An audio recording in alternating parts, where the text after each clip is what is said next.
Cada manhã traz a oportunidade de um novo recomeço em sua vida, abrindo novos horizontes através da renovação e sintonizando com o universo através de múltiplos canais de percepção.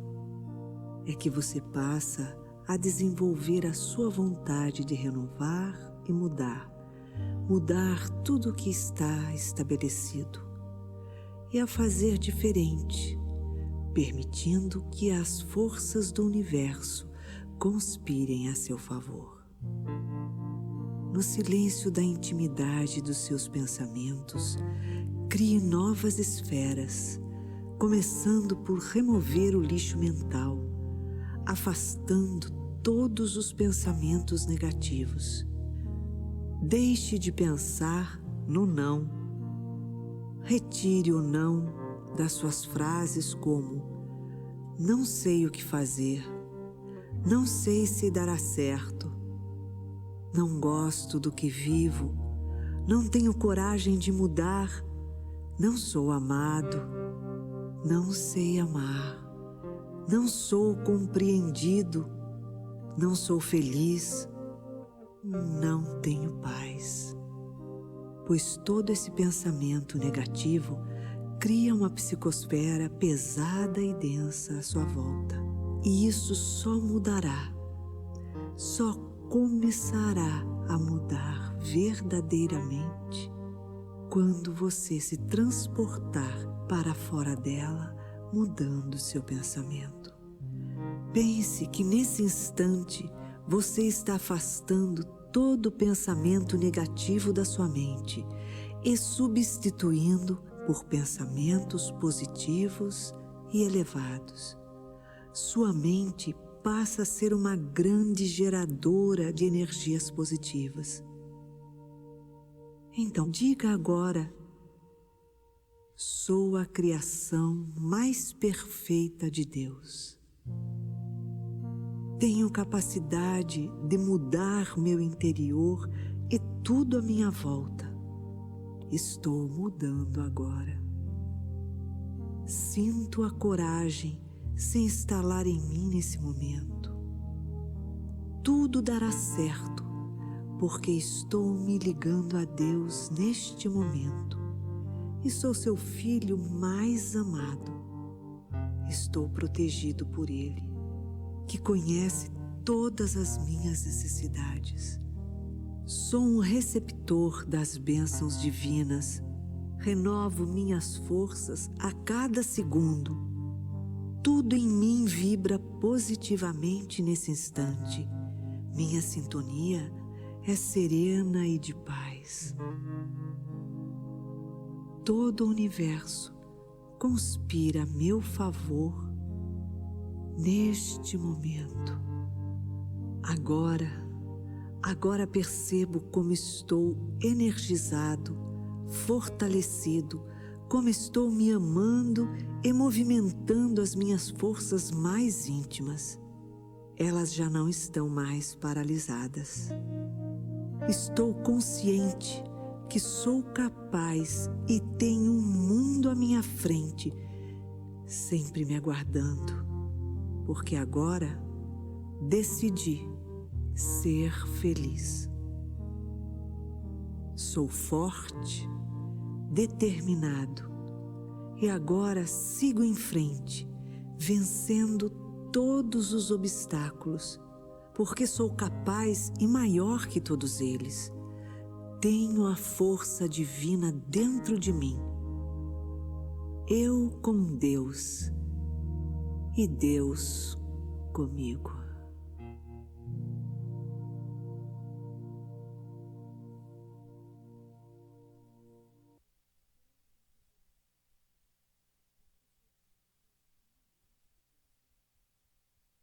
Sua força. Você é a criação divina e está conectado com a perfeição.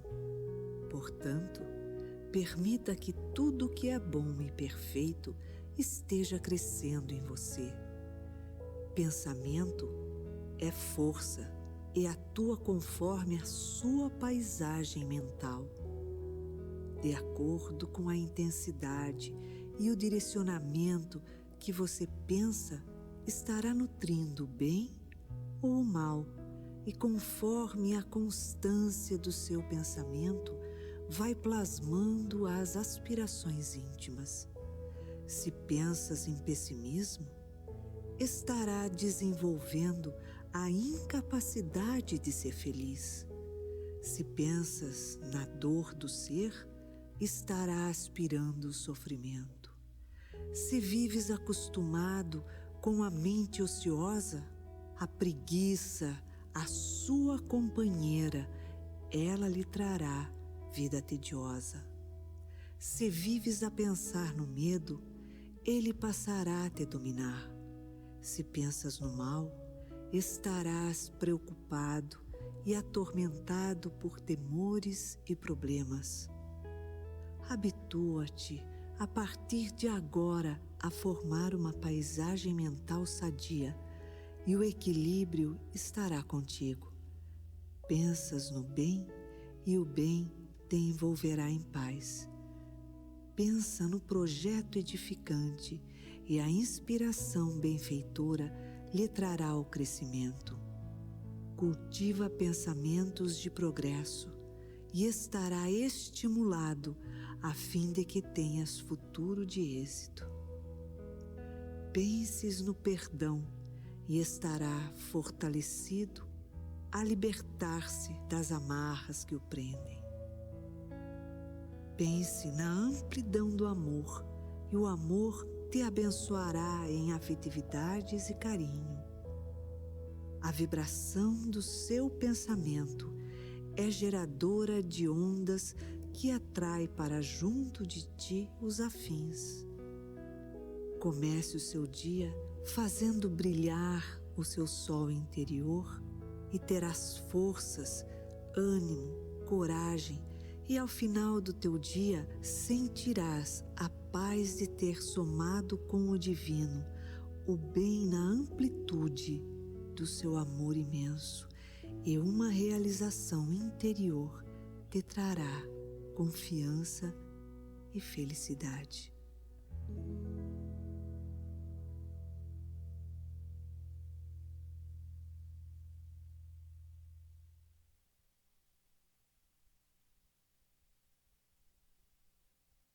Reconstruir-se. Você pode recomeçar em qualquer situação, em qualquer tempo. Basta somente você querer.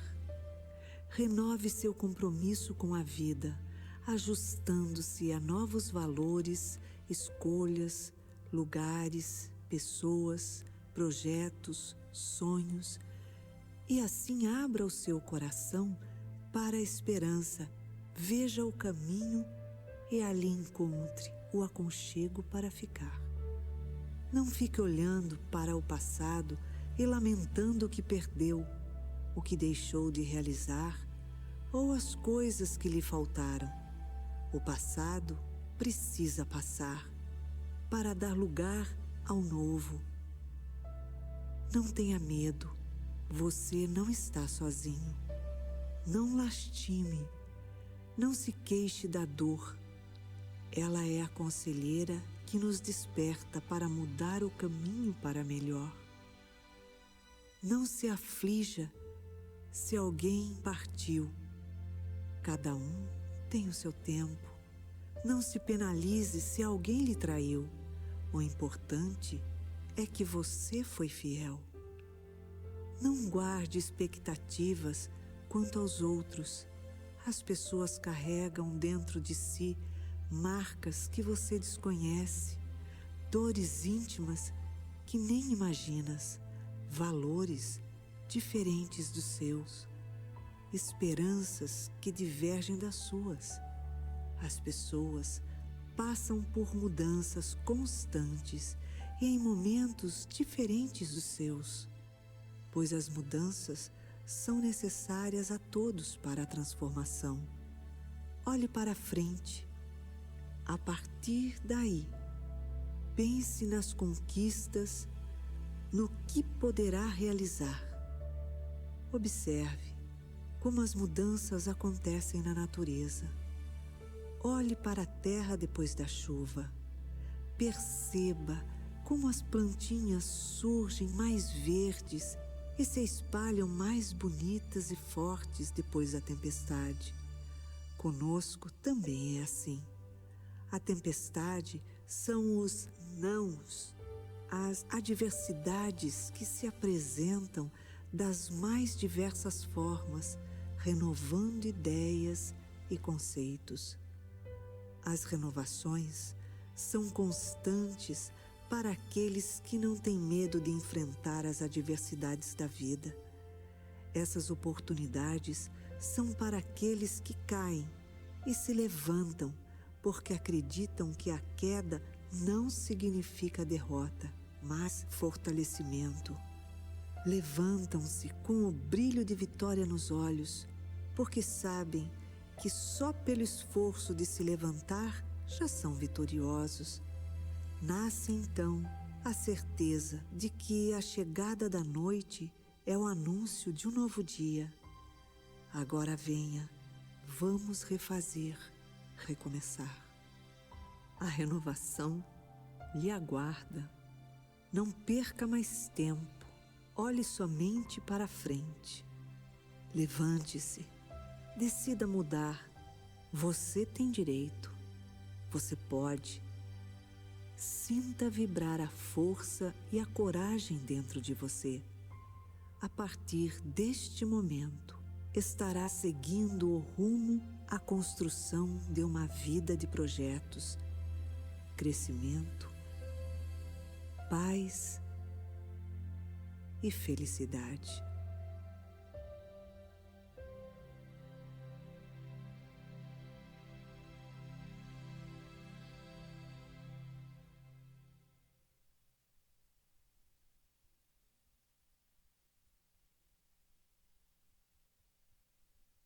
Valoriza-te. Valoriza o teu tempo com pensamentos edificantes.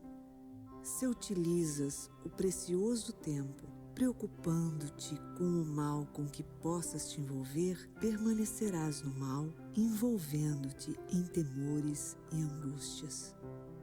Valoriza o teu corpo, pois ele é o nobre santuário que lhe foi emprestado para estar aqui, vencendo os desafios e enobrecendo a alma. Valoriza a tua alegria de viver, pois ela é saúde e faz parte da elaboração inteligente de um projeto de bem-estar e saúde. Sorria constantemente. Comece o teu dia sorrindo para você mesmo diante do espelho. Sorria para aqueles que encontrar, para aqueles que vivem à sua volta. Ria, ria muito, sem gargalhadas nem esculachos. A zombaria é fator atrativo dos desequilíbrios e de ondas negativas perturbadoras. A alegria é saúde. Ela irradia bem-estar por todo o seu campo de energias, substituindo toda a carga densa em energias positivas. O riso estimula os músculos faciais, estimula a reprodução de imunoglobulina salivar, evitando a invasão de bactérias e vírus oportunistas. A alegria é grande auxiliar no refazimento das doenças, principalmente as degenerativas e as da área emocional. Valoriza as tuas oportunidades de mudar. Os desafios que encontras no caminho são aberturas para a tua transformação, para a ampliação dos teus horizontes e para libertá-lo do pessimismo e do sofrimento através do autoconhecimento. Valoriza a tua serenidade de agora e amplia este momento pensando no amor. Mentaliza todas as tuas células, recebendo essa energia de bem-estar que se amplia. Boa tarde a todos. Sejam todos bem-vindos à nossa casa querida, à nossa casa amorosa. Boa tarde a todos que nos acompanham pela internet, pelo YouTube, ao vivo. É uma alegria muito grande estar aqui hoje, sem usar anfíbio. Pois é, eu não consegui voltar para minha casa até hoje, que está interditado, entendeu? Só com anfíbio. Eu soube que só através de barco. É mole. Mas é aqui perto que eu moro, por incrível que pareça. Pois é, Itanhangá. Então, a gente está isolado, né? Sem lenço, sem documento, com cabelo ao vento, tá tudo bem. Vamos embora, vamos em frente. Então, para amenizar, vamos para o México. Não é? Adquiram seu pacote lá na secretaria, que vai valer a pena muito. E, bom, estamos pedindo doações para os desabrigados da nossa obra social Mãos Unidas.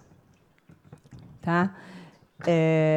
Nós estamos com muitos desabrigados, embora poucos fizeram contato, mas a gente tem o panorama lá de dentro, porque estão nos enviando, estou pedindo para várias pessoas nos enviar ali como está. E, tipo assim, nem de galocha a gente anda. Né? Está tudo tomado ali.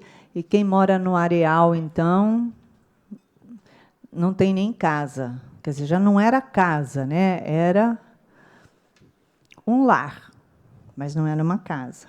Hoje em dia, não tem nem o lar e nem nada. Então, a gente está pedindo esses tipos de doações, como roupas, eletros, enfim. Até o nosso brechó, né, que nos auxilia bastante, auxilia também o pessoal da nossa comunidade, naufragou. Encheu de água mais alto que a minha altura, que eu sou uma mulher alta. Ó. Então, encheu, mas foi assim, então, muita perda. Tá? Então, a gente está pedindo aí doações, porque a coisa está complicadinha.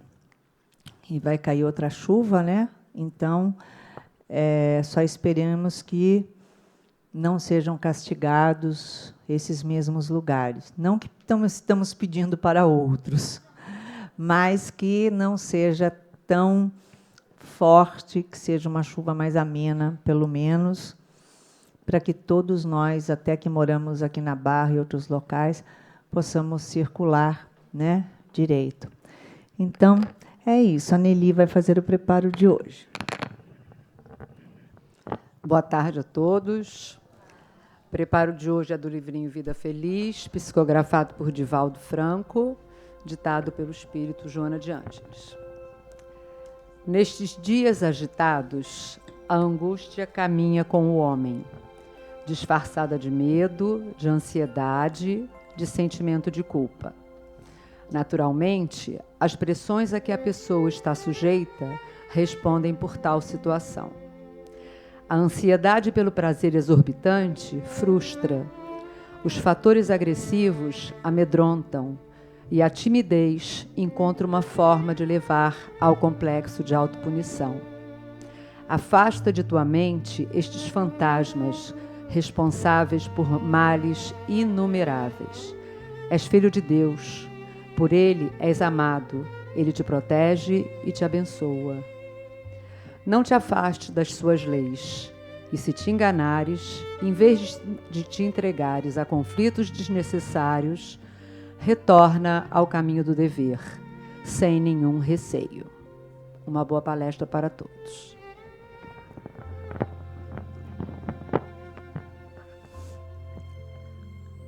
Jesus, querido Mestre, amoroso e amigo, que nos banha com seus fluidos, que vem nos fortalecer para os passos necessários para vencer os desafios da nossa jornada. Toca os corações, Senhor, de todos nós, para que sejamos mais solidários, mais compreensivos, compadecentes. E pedimos à nossa mentora Joana de Ângeles que, com o seu carinho e inspiração, envolva o Nelson Tavares, instrutor da casa, os estudos que ele nos traz na tarde de hoje. Graças a Deus.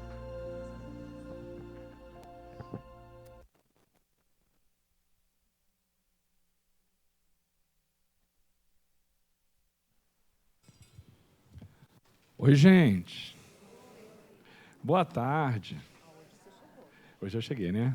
Sejam todos bem-vindos à Casa de Joana de Ângeles.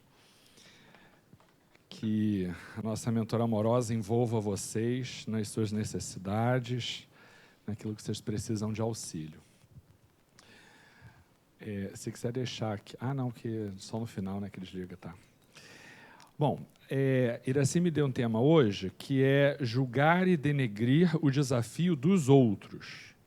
Julgar e denegrir o desafio dos outros. Eu, de alguma forma, falei, sei lá, umas 2, talvez, palestras atrás, um pouco sobre essa questão do que constitui o desafio de cada um. Em que sentido? Algumas questões constituem para alguns indivíduos um enorme desafio, enquanto para outros aquilo ali não significa nada para o outro. Não há nenhum desafio porque não há o que ser superado, é algo absolutamente tranquilo. A gente até brincava, né, Laura, no outro dia na aula, que a pessoa dizia assim, porque o fulano tem obsessor que faz ele beber o tempo inteiro. Eu digo, o meu obsessor, se for tentar me fazer beber, ele vai ter um trabalho horroroso, que ele pode abanar a bebida na minha frente, ele pode qualquer coisa, eu não estou nem aí para a bebida, né? Mas bota um quindinzinho, né? Assim, perto de mim, não precisa nem dizer, chegou, eu já estou indo, né? Porque os desafios que alguns sofrem não são os desafios que outros sofrem. Então, uma coisa que realmente é algo com que algumas pessoas têm dificuldade de lidar, é algo que as pessoas têm dificuldade de entender, é que como é que o fulano faz isso, ou como é que o fulano não consegue fazer aquilo. É uma dificuldade de se colocar... Gente, mas agora veio uma luz em cima de mim, eu estava precisando de luz, né? A criatura umbralina, quando vai dar palestra, né, joga a luz nele. Isso não, né? Obrigado, tá? Foi ideia sua, assim? Não, né? Foi Iraci que pediu. Você conhece das coisas, né, Iraci? Eu vou melhorar. E aí, eu estava dizendo que a pessoa tem dificuldade de entender a dificuldade do outro, né? Tem dificuldade de compreender a limitação do outro. O que constitui para algumas pessoas verdadeiro desafio, para outras não é.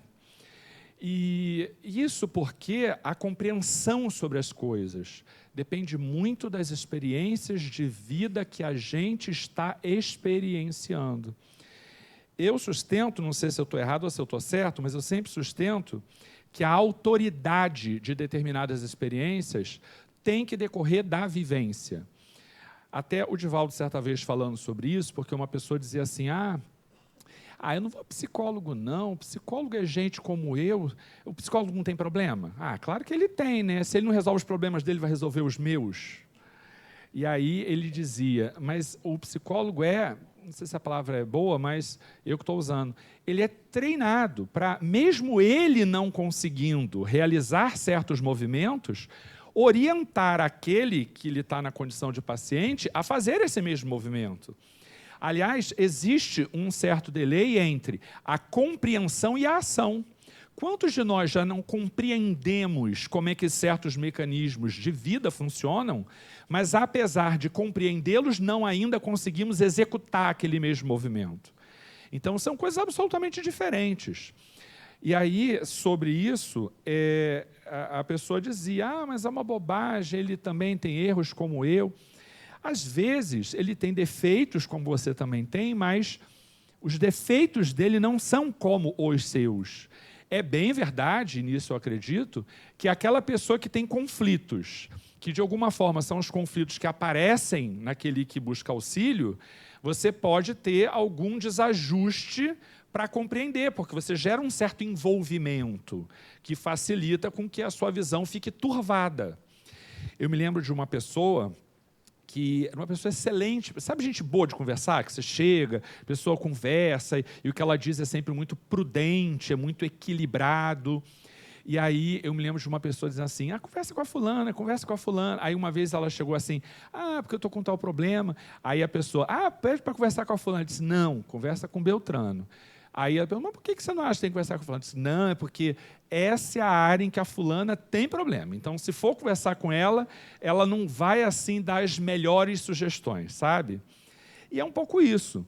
Agora, ao contrário, eu também sustento, repito, não é uma verdade absoluta, mas viver certas experiências dão a credencial de um indivíduo saber do que está falando. É como um indivíduo que vai aconselhar o outro sobre mediunidade, tudo bem, ele pode ter ali uma leitura, uma experiência doutrinária, mente adquirida pelo estudo, mas aquele que vivencia a mediunidade ostensivamente, ele tem, provavelmente, muito mais condições de orientar em mediunidade do que aquele que tem um conhecimento meramente teórico, né? Isso quando tem algum conhecimento, tem gente que se arvora em auxiliar os outros em mediunidade sem saber de nada. Mas isso aí já é de cada um. E aí eu sempre digo, viver as experiências é algo que é muito importante, até porque uma coisa é na teoria, outra coisa é a prática. E a prática efetivamente muda a sua visão sobre as coisas. Eu já dei exemplo aqui também de que certas experiências que eu vivi, em que eu acreditava assim, tão fielmente naquilo, que eu morria jurando que aquilo era a verdade. E aí, com o tempo, as experiências, uma nova realidade, uma nova condição, eu já não vejo aquilo do mesmo jeito. Uma amiga tem uma questão assim muito forte de que meus filhos não entendem que eu faço isso, que eu faço aquilo. Eu digo, querido, não se preocupe com o que eles vão entender ou o que eles não vão entender. Você está entendendo o que você está fazendo? Você sabe o que você está fazendo? Sabe para onde está indo? Faça. Porque algum dia eles vão compreender, se é que vão ainda compreender nesta vida. Porque há muitas coisas que a gente só compreende quando passa.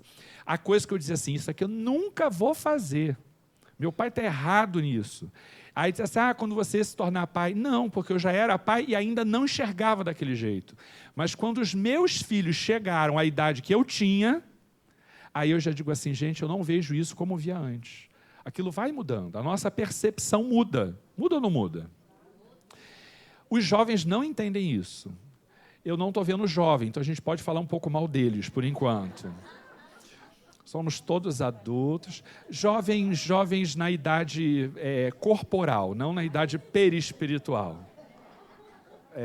Não, Iraci é jovem, digo, mas jovem de 18, 17, você tem 17 anos, nem na idade emocional, nem na idade física, 19, desculpa, tá? Muito jovenzinho, assim, porque é bobo, acha que sabe tudo, é uma coisa horrorosa, né? Já não é, eu sei que você já passou, por isso eu não pensei em você na hora que eu falei. Acham que sabem tudo, e eu me lembro, eu também achava que sabia tudo, né?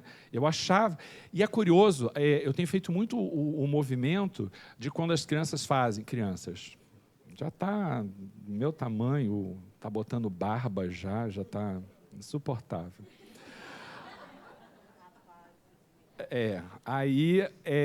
Quando faz alguma coisa, eu tenho feito muito exercício assim, eu fiz isso, por que eu fiz, né? E aí eu acho que isso ajuda um pouco a gente a compreender que esse é o movimento natural da vida. A gente pessoaliza demais. Às vezes, né, pode ser marido, pode ser filho, pode ser mulher, pode ser vizinho, pode ser patrão. A gente recebe determinadas coisas como uma ofensa pessoal. A gente vai ver, a gente faz coisas semelhantes, não tem nada a ver com você. E parece pouco, né? Mas quando você despessoaliza ou impessoaliza, você sabe que aquilo não é contra você, é um comportamento natural da pessoa, contingencialmente direcionado para você pelas circunstâncias, só por isso. Eu acho que isso muda um pouco, né, a nossa visão, a nossa aceitação sobre as coisas. Então, quando a gente tem o tema julgar e denegrir o desafio dos outros, é verdade. As pessoas, muitas vezes, denigrem os desafios de outrem porque não conseguem perceber o quanto aquilo ali, efetivamente, para o outro, é um desafio. Joana tem um livro chamado Vida, Desafios e Soluções. Esse é o da capa dura, né? Não tem uma capa muito atrativa, mas é um livro da série psicológica. E ela tem um capítulo que é muito interessante para a gente contextualizar esse tema. Só tem que achar o capítulo. Espera aí. É o capítulo 3, Fatores de Insegurança. Nesse livro, Joana vai contar a história... Bom, é da mitologia, né? Ela recorre aqui à mitologia. Então, ela recorre à história do deus Asopo, eu acho que é assim que fala, porque não tem acento, só pode ser paroxítono. Um deus Asopo, que a filha sumiu. E aí, a filha sumiu, ele entra num desespero, começa a procurar e oferecer, que quem indicasse onde estava a filha, ele prometia grande prosperidade e abundância para aquele que ajudasse a encontrar a filha. Pois bem, Sísito aparece para o Asopo e diz assim, olha, eu sei que você está oferecendo, sei que então eu tenho um reino que vive muitas dificuldades. Se eu encontrar a tua filha, como é que... Não, prosperidade absoluta para o seu reino. Mitologia, tá, gente? Vocês têm que ver pelo olhar da mitologia, não leva ao pé da letra. E aí ele vai atrás, ele era conhecido por uma astúcia muito grande, e ele definitivamente encontra a filha do Asopo. Ela tinha sido sequestrada por Zeus. E então ele vai até lá e diz, olha, encontrei tua filha, está lá com Zeus. E ele passa a ter um reino de muita prosperidade. Resolvido o problema, né? Que o problema dele era um reino que vivia com problemas, está resolvido o problema. O que Joana mostra é que quando a gente supera um problema, como a gente não fica aqui assim, vim só passar férias, sabe? Outras dificuldades virão em decorrência da nova condição. Porque a gente acha que problema é aquilo que a gente vive.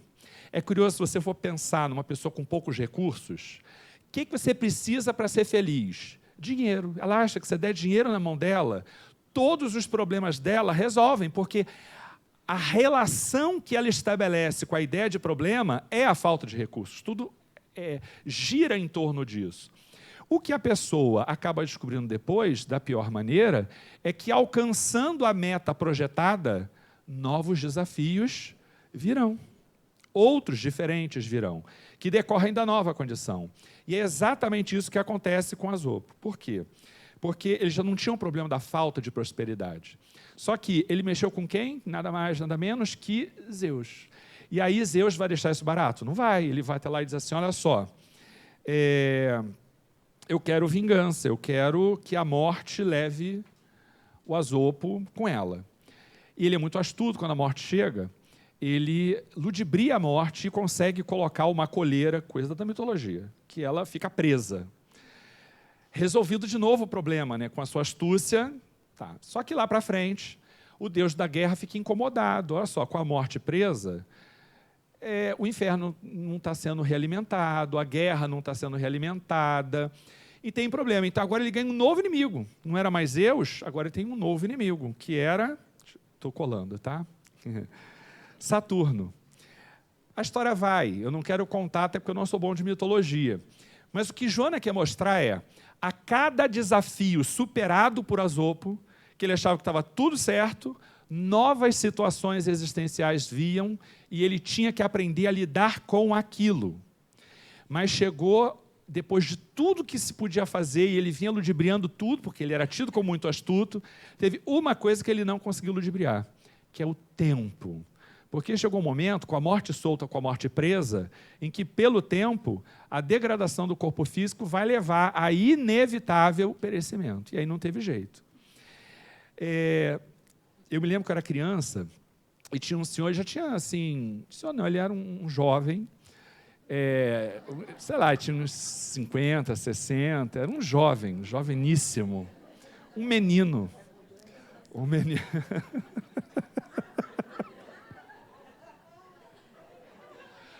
Hoje eu estou muito debochado. Hoje eu não estou bom. Aí tinha um menino, tinha uns 50, era jovem, bem, eu era uma criança, né? Era um molecote. Ele não tinha nem nascido e tal. E ele era, assim, ele era ativo, né? Ele era ativo, fazia atividade física, tinha corpão e tudo. Eu me lembro que naquela época, hoje é muito comum todo mundo ter tatuagem, né? E tal. Naquela época não era muito comum.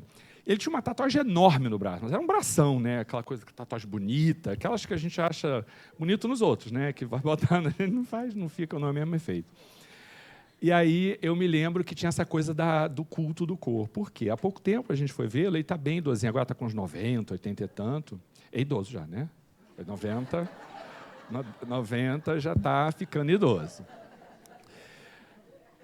E aí a diferença do corpo, né? A gente olha, não é mais mesmo, magrinho e tal.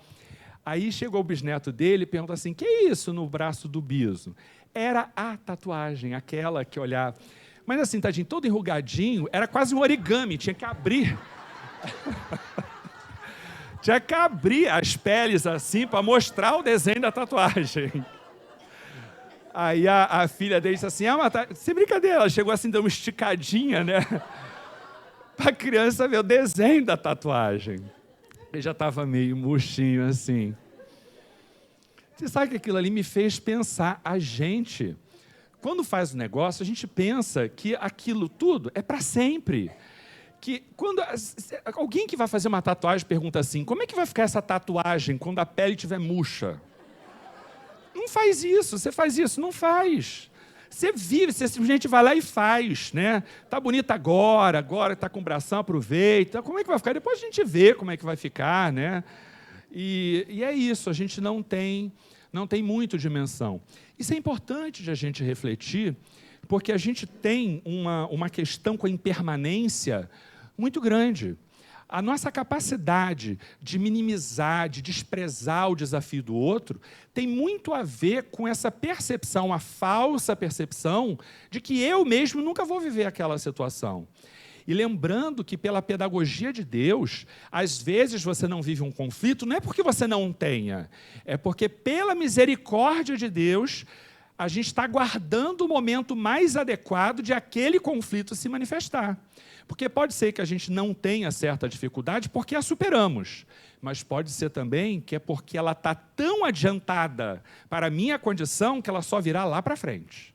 Só se manifestará aquela dificuldade que eu vejo tão ruim no outro lá para frente, porque eu mesmo estou ainda atrás daquele a quem eu critico. Então, essa é uma questão. Se você parar para pensar assim, as coisas que te incomodam, às vezes a gente não se dá conta do que incomoda tanto a gente.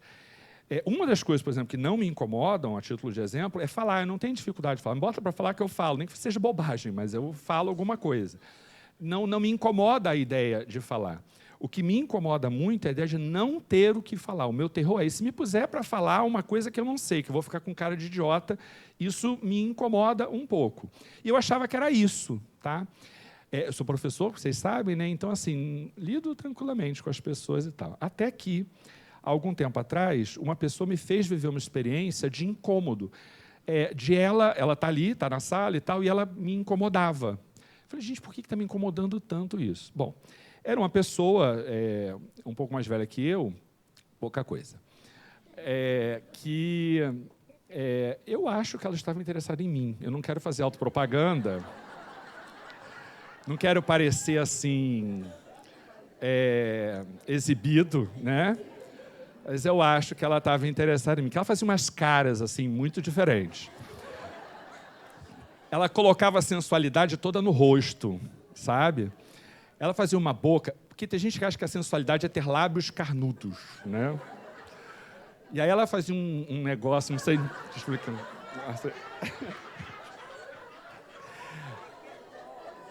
É moda. Que tem gente que vai lá e bota o botox. Ela fazia uma coisa meio natural, assim.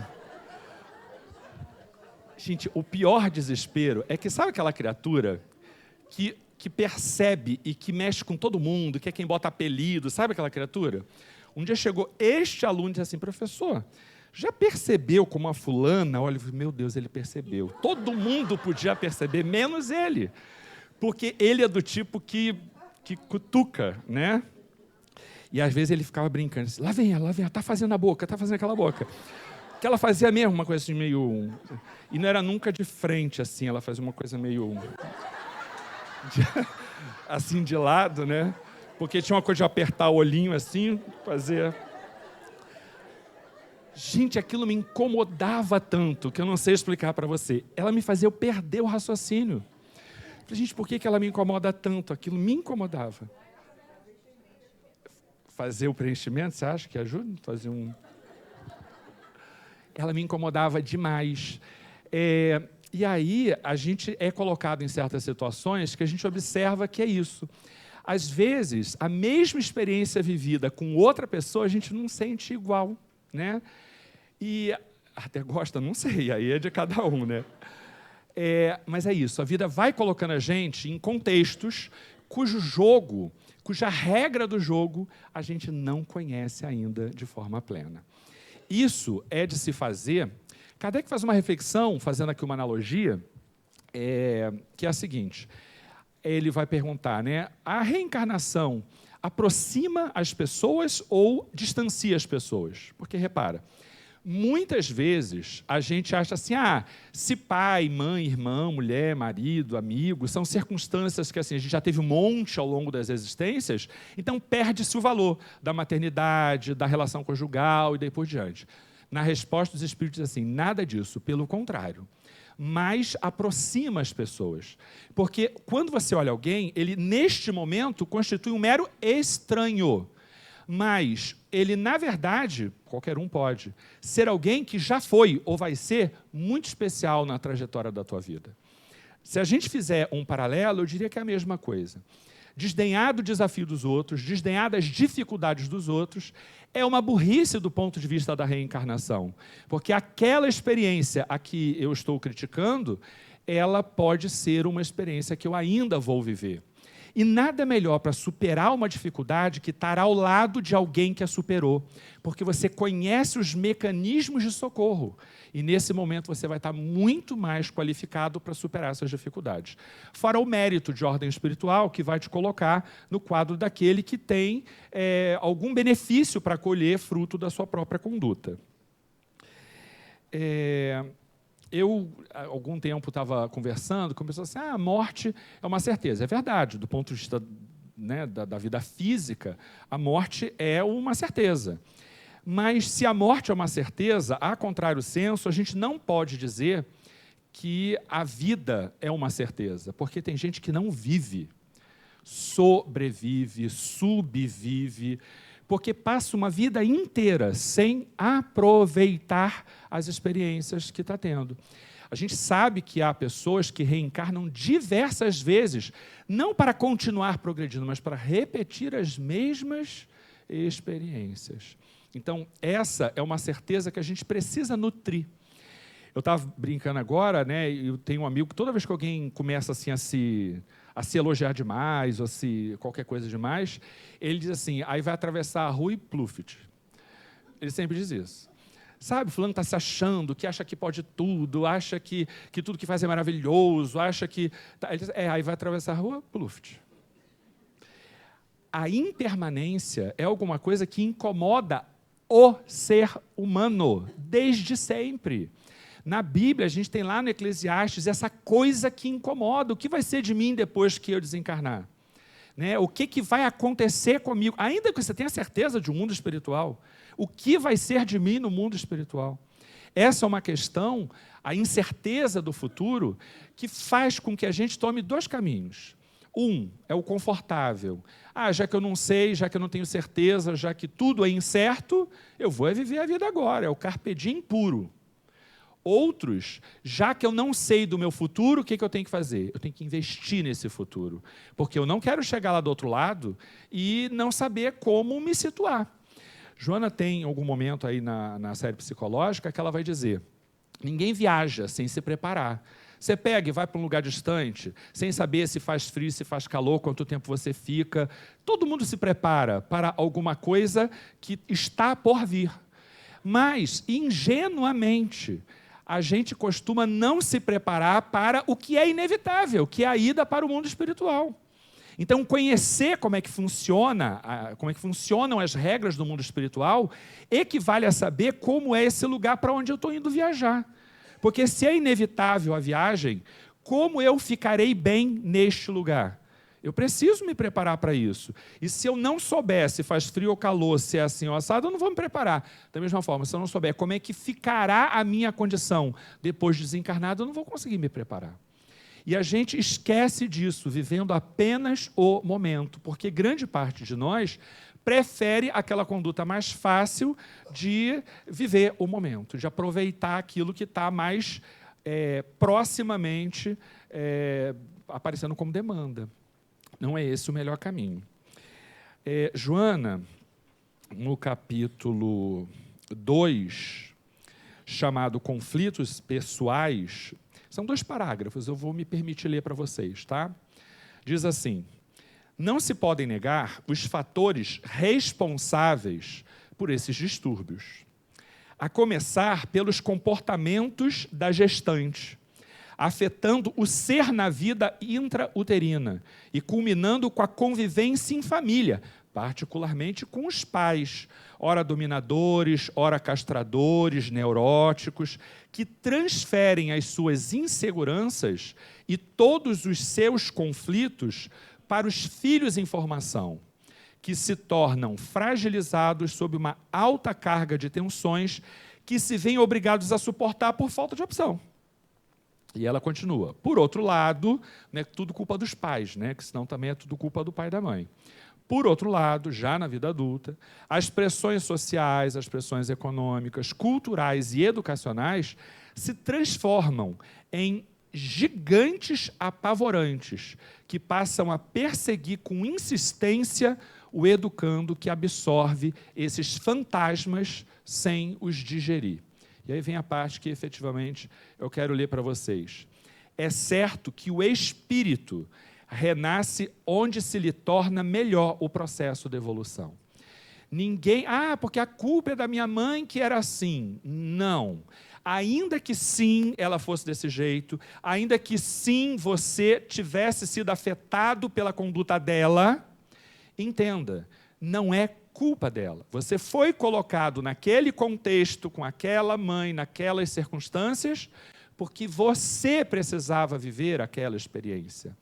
Portanto, projetar por aquele que é instrumento de Deus para que eu viva a experiência necessária é colocar a culpa no efeito e não na causa.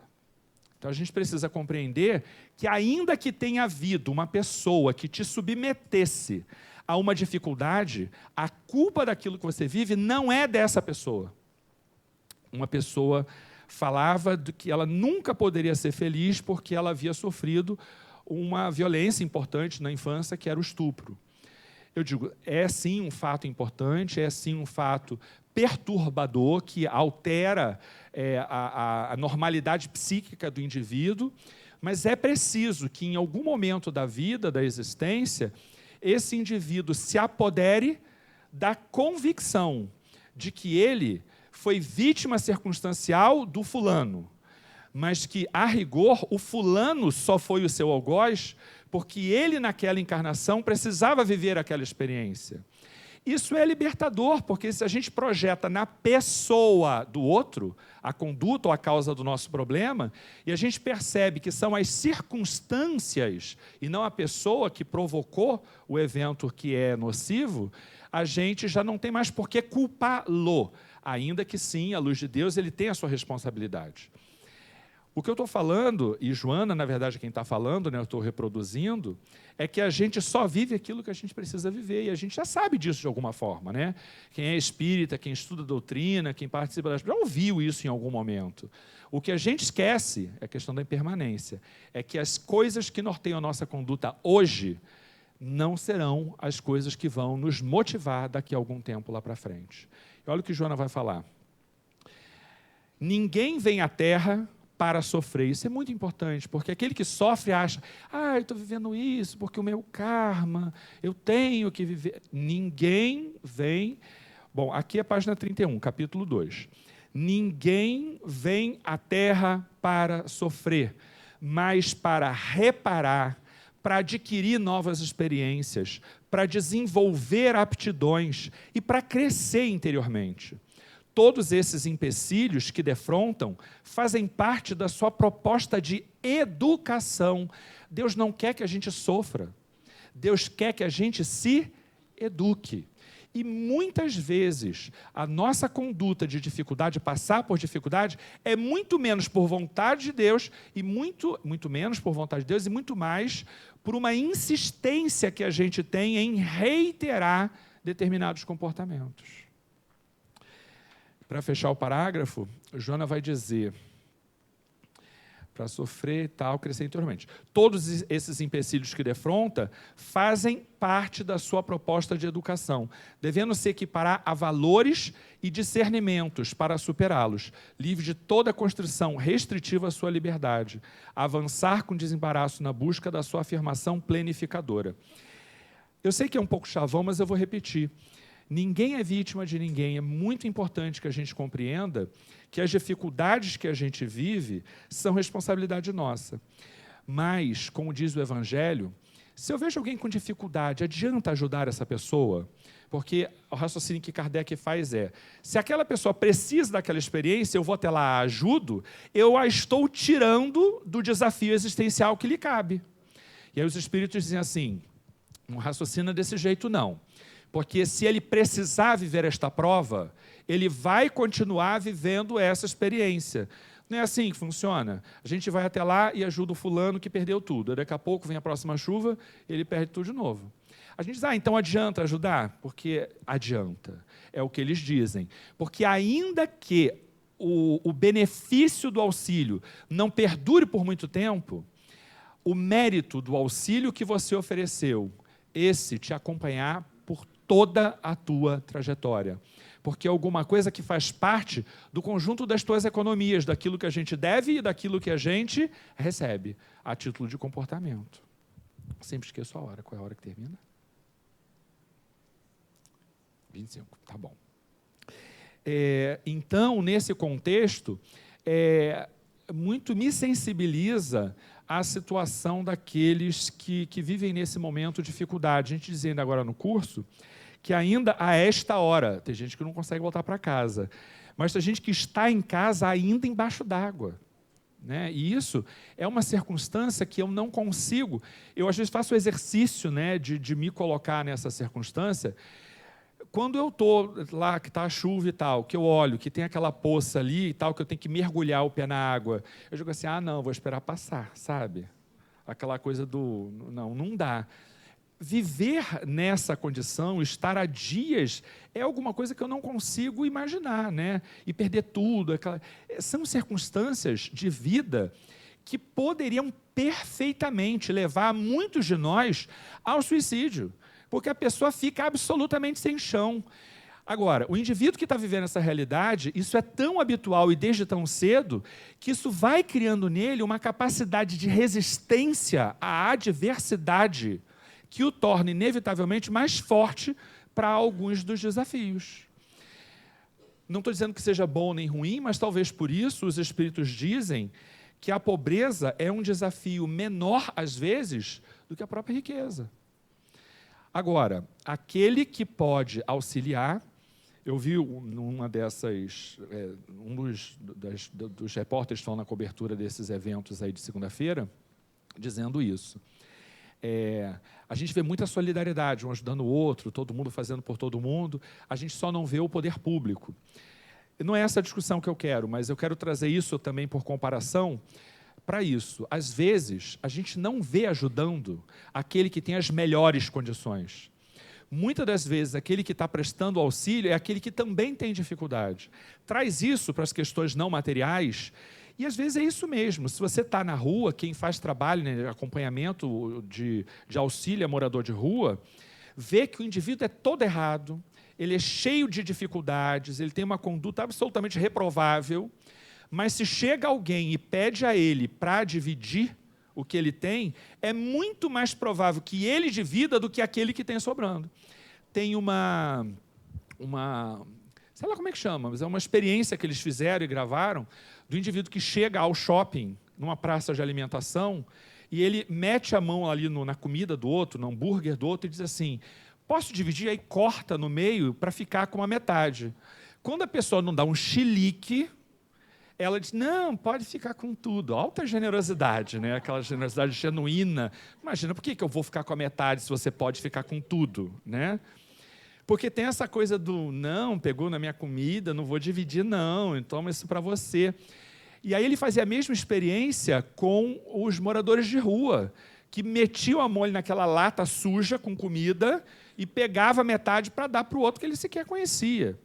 Porque alguns desprendimentos a gente só consegue fazer quando a gente conhece o tamanho da necessidade. A minha reflexão vem no sentido de que por que a gente precisa passar por esses eventos de tanta dor para ter uma conduta de solidariedade? Se a gente entende pelo próprio conteúdo da doutrina que a gente é tudo igual, vem tudo do mesmo pai, vem tudo com desafio, não tem assim missionário perdido no meio dos necessitados, é todo mundo com dificuldade. E a gente pode ter perfeitamente uma conduta de mais solidariedade, que é a conduta do auxílio daquele cuja casa foi abaixo, mas é também a conduta, não de aceitação, porque a gente não está falando da negligência, mas da conduta da compreensão das dificuldades do outro, que é alguma coisa que a gente ainda tem muita dificuldade de fazer, porque se a limitação do outro é algo que eu não tenho, a gente aponta e joga a pedra. Quando Jesus, lá no evento da mulher adúltera, evoca a massa que vem ali naquela coisa de querer apedrejar, condenando e tal, porque talvez, eu digo talvez, porque muitos ali talvez fossem sim adúlteros, e me fugiu a palavra, por hipocrisia, fingem que não é com ele, né? Mas muitos ali não praticavam adultério, mas praticavam outros desvios morais. E aí Jesus começa a escrever no solo diversas das mazelas morais que atacavam o íntimo daqueles que estavam presentes, fazendo altas acusações. E pela curiosidade vai chegando um por um, observando aquilo ali, e ele vai se colocando no lugar da mulher adúltera. Colocar-se no lugar do outro é uma experiência que a gente precisa realizar. Eu, há pouco tempo, vivi uma experiência bem ruim de quererem mexerem com o meu cantinho. Sabe? Cada um tem seu cantinho, assim, né? Não precisa ser o cantinho onde você mora, mas o seu lugar no mundo, né? E aí vieram, assim, querer aquele lugar. Porque a gente olha tão confortável, né? Ah, aquela cadeira maravilhosa. Ah, se eu tivesse aquela cadeira, como eu seria mais feliz. Aquele lugar é maravilhoso. Aqui está frio, está assim, está assado. Mas ali é maravilhoso. Não sabe o que significa estar ali, né? Naquele lugar. E aí eu falei, gente, eu tenho que fazer alguma coisa para preservar esse espacinho aqui, que, afinal de contas, né? Eu estou aqui, preciso disso aqui. E aí, quando eu fui buscar auxílio, estava no lugar de auxiliar exatamente uma pessoa que eu havia conhecido há tanto tempo atrás, e que, assim, naquele momento, naquela circunstância, eu provavelmente olharia para aquela pessoa e diria assim, essa pessoa nunca vai poder fazer nada por mim. Só que, como se diz por aí, a vida dá voltas. A vida dá muita volta. Eu sempre digo isso, algumas pessoas têm dificuldade de fazer de forma natural, sabe, auxílio natural, auxílio o tempo inteiro. Faça nem que seja por interesse, porque você vai conhecer um sentimento, uma sensação, uma realidade que você não tem ideia que existe. E quando você viver essa experiência, você vai passar a fazer por outra razão, porque você vai conhecer sentimentos até então indescritíveis. Mas para pensar na importância de a gente se colocar no lugar do outro. Nem que seja para dizer, não, nunca vou passar isso, mas em algum momento eu vou precisar de auxílio. E o que eu posso ser para esta criatura que agora precisa de alguém? Parece mentira, mas o CVV atende a pessoas que não têm ninguém com quem conversar. E às vezes não é porque não existe essa pessoa, às vezes ele está dentro de casa com diversas pessoas. É porque a busca do auxílio, o desabafo, ele precisa de uma condição emocional, às vezes, que ninguém que está por perto tem para oferecer. Às vezes, é melhor fazer isso com um desconhecido, porque a pessoa tem questões interiores, seja vaidade, seja lá o que for, que ela não se permite se colocar com fragilidade diante de alguém que ela conhece. Então, ela precisa de alguém desconhecido. Não é à toa que tem tantos charlatões por aí se aproveitando da fragilidade humana para dizer para o indivíduo aquilo que ele precisa escutar? Não, aquilo que ele quer escutar. E aí ele diz exatamente o que a pessoa precisa ouvir para conseguir ter acesso ao que ele deseja. Em geral, dinheiro, oportunidade, benefício e coisa do gênero. Porque essas são pessoas, às vezes, economicamente favorecidas, fisicamente favorecidas do ponto de vista da saúde, mas são psicologicamente frágeis. A gente não tem dimensão do tamanho da dor do outro até que a gente se depara com essa dor. Porque as máscaras que a gente usa não permitem que a gente conheça essa realidade em plenitude. A gente ainda tem um monte de dificuldade nesse sentido, eu me coloco também nesse papel, mas a espiritualidade ajuda muito nesse sentido quando você ora em favor da compreensão dessas experiências. Você tem alguém que te traz muitas dificuldades, mais do que aprender a lidar com ele, eu sempre peço a Deus que me ajude a entender por que aquela pessoa age daquele jeito. Porque, às vezes, você não é nem capaz de reagir bem àquela conduta. Mas, se você entende, no mínimo, você não gera sentimentos nocivos. E quem é que aqui não tem as suas dificuldades com alguém? Eu tenho uma listinha. Mas, cada vez que eu consigo fazer o movimento da compreensão do porquê que o outro faz daquele jeito, isso me torna um pouco mais brando. Se a gente lembrar de Paulo, né? Paulo falava disso. Quanto eu quero um monte de coisa que dentro de mim eu sei, mas na hora de agir, eu não ajo como eu queria. Eu ajo como eu sou e não como eu queria ser. Porque fala muito grande dentro de nós essas nossas propensões. E Joana diz, isso tem a ver com a criação? Tem a ver com a criação, mas tem a ver também com como você reage diante dos desafios, de todos os tipos na vida adulta. E ainda que seja fruto da criação, você não vive essa experiência por culpa do teu pai, por culpa da tua mãe. Aliás, este é teu pai, esta é tua mãe, porque você precisava daquelas características no rumo da tua existência. Isso é muito importante de perceber quando você ouve Chico e perguntavam para ele, Chico, você é feliz? Ele disse, sou feliz. E aí perguntava, mas por que, Chico? Você não tem nada? Que Chico, assim, não juntava coisa, né? O que você tem para dizer que você é feliz? Assim, Chico nem viajava, não fazia nada, não ia para festa. Chico, você é feliz por quê? Você fica só psicografando, só atendendo gente, só dando passe. Que coisa sem graça isso, né? E aí Chico diz que a felicidade dele é ver as pessoas receberem aquilo que ele sabe que não era para, naquele momento, ele receber. Em bom português, Chico ficava feliz de ver as pessoas alcançarem, e isso para ele era suficiente. Ele não precisava viver aquela experiência. Ele se alegrava, se regozijava só de ver que o outro conseguiu ter aquilo que ele acha que seria bom. Tudo bem que a gente ainda não chegou a esse ponto. Mas a gente pode treinar uma coisa um pouquinho diferente, que é a compreensão de como é que esse outro reage. Se a gente diz assim, fulano é insuportável, tem gente que é insuportável, tem gente que treina antes de encarnar para ser insuportável. Vamos concordar que fez curso no umbral para atazanar a vida dos outros. Algumas pessoas, eu me coloco um limite assim, de que, olha só, lidar com fulano não dá para mim. A minha meta é conseguir não me desequilibrar quando o fulano fizer tal coisa. E eu fico, às vezes, uma alegria tão grande de fulano, vem dar aquela perturbada, eu digo assim, não perturbou, só para mim dentro, né? Porque se você diz para fora, ele continua, né? Você faz aquele jeito assim, deixa passar, e já é motivo de alegria, porque você se superou. Isso é motivo de alegria, não é? Estou errado ou estou sendo simplinho demais? Porque, às vezes, a gente acha que a gente vai resolver a vida fazendo grandes transformações. Às vezes, não é. Às vezes, não é. Ah, já contei para vocês que minha mãe parou de fumar? Não, deixa eu contar para vocês. Olha, a vida inteira eu lutei com esse cigarro. Foi uma luta quase que diária. Eu deixei de falar com ela, só para ver se ela deixava de fumar. Eu fiz chantagem, eu disse que ela não ia à minha casa se ela continuasse fumando. Eu fiz tudo ao longo da minha vida inteira para ela parar de fumar. Os irmãos tiveram câncer de pulmão, câncer de garganta, câncer que nada fez parar de fumar.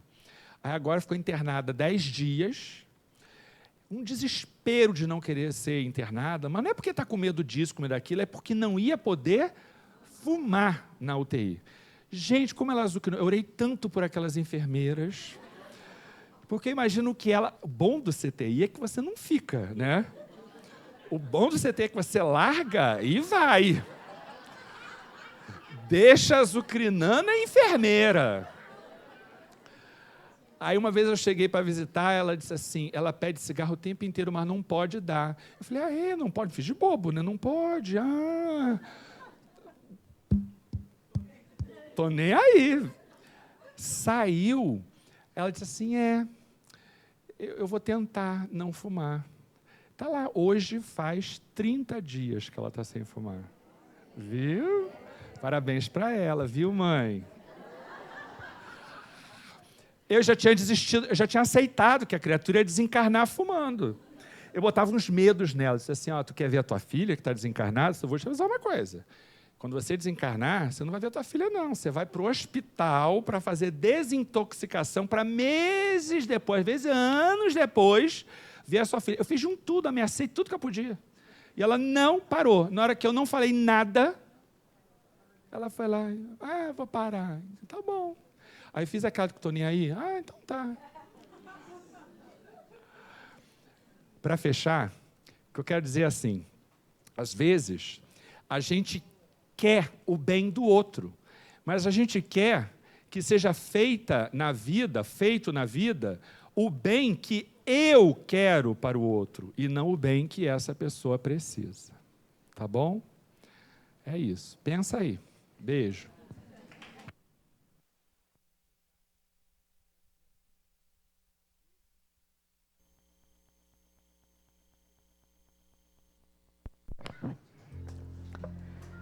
Chegou o momento do passe. Não há manifestações. Pedimos aos médiuns para tomar posições. Este é um momento muito íntimo de fecharmos os nossos olhos e pensarmos em Jesus, abrindo os nossos corações, conversando com Ele em pensamentos, no silêncio da alma, porque Ele ouve toda vez que precisamos dEle. Ele nos ouve, Ele nos responde, nos mostra o caminho. Graças a Deus.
tudo que recebemos nesta tarde de hoje, pois aqui viemos com os nossos corações abertos para receber de Ti a paz que está dentro de Ti, para que ela também vibre dentro de nós. Em tantos momentos, buscamos respostas. Em tantos momentos, nos dizemos abandonados, esquecidos. Mas a Ti, Mestre, que disse que em nenhum momento se afastaria de nós. E toda vez que precisássemos de Ti, bastava chamá-lo, que estaria ao nosso lado. Então, busquemos nesse momento levantar os nossos olhares para fora de nós, para silenciar o pensamento e o coração e deixar falar a voz do Mestre Jesus, aquela que nos aponta, nos indica o caminho, aquela que nos serena a alma e que nos diz: acalma-te, acalma-te, sereno coração, pois tudo chega a Ti no momento correto. Não queira precipitar as respostas, o andamento da vossa vida, pois tudo que chega antes da hora não tem valor e nada chega após o momento correto. Então vamos acreditar que nesse momento precisamos silenciar o pensamento, acreditar em nossas potencialidades, porque nenhum peso é maior do que nossas forças. E assim agradecemos a Ti, pedindo também aos nossos familiares, amigos, a todos aqueles que enfrentam os seus desafios, para que possam compreender que tudo ocorre no momento em que estamos preparados. Pedimos por todos os nomes e endereços na caixinha de radiação, pedindo aos mentores da casa que levem a paz, a união, o entendimento entre as pessoas nesses endereços e que haja o respeito entre todas elas, mesmo que haja desamor. E aos que já desencarnaram, que a compreensão do despertar para a vida após a vida faz parte da continuidade, porque o fim não existe, e muito menos o adeus, mas somente até já, até breve, nos reencontramos já já. Então caminhemos confiantes, tanto lá quanto cá. E assim, nesse ambiente de tanta harmonia, pedimos que continue conosco, agora e sempre, graças a Deus.